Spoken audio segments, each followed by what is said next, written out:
The hearing on that case is this morning. She says, and I'm quoting her now, with regard to you voting in the mayor's race in Shreveport and listing an address on Pier Avenue.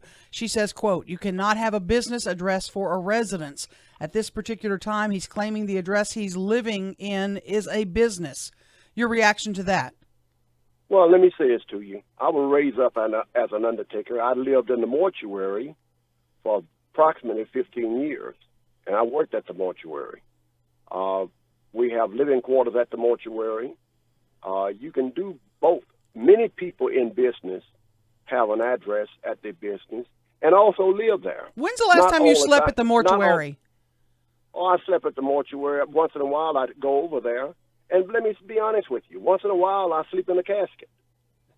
Greg Tarver, you do not sleep in a casket. Once in a while, I do sleep in a casket. When you're drunk? No, I don't. I don't get drunk.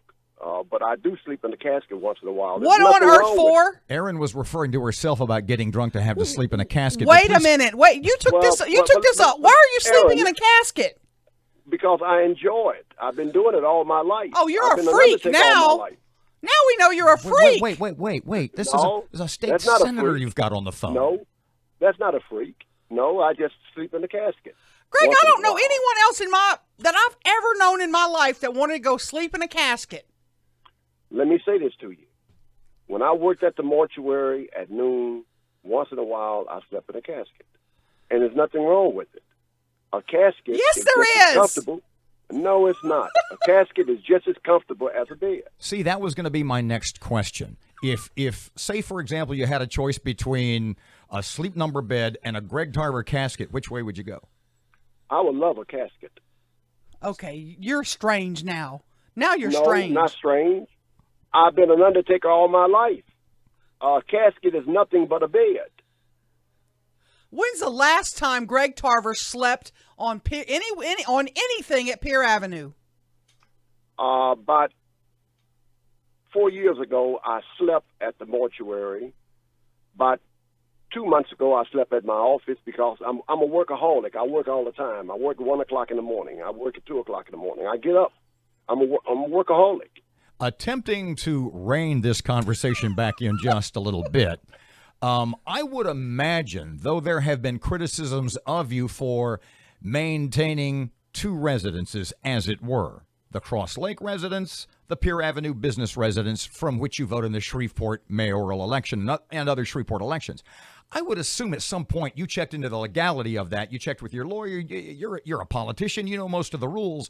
It's okay to do that, right? I mean, you know that for a fact. Well, let me say this to you. The law has nothing to do with residence. It's basically domicile. I have a domicile at 2062 North Cross Drive. I've had that domicile since 1988. I have a mailing address at 1024 P Avenue, and I vote at 1024 P Avenue. I do not have a homestead exemption in this parish. I can vote at any place I choose in the district. I live in the district. I'm domiciled in the district. And by the way, you have to be domiciled for a year. That's her problem. She have not been domiciled in this district for a year. She lived on Spyglass for 2.5 years, just like Wales. What do you expect in that hearing? What do you expect in that hearing today at 9:30? We got our last 30 seconds or so to go. Well, I expect, number one, for everyone to tell the truth, to look at the facts, and the judge don't look at the total facts before he make a decision.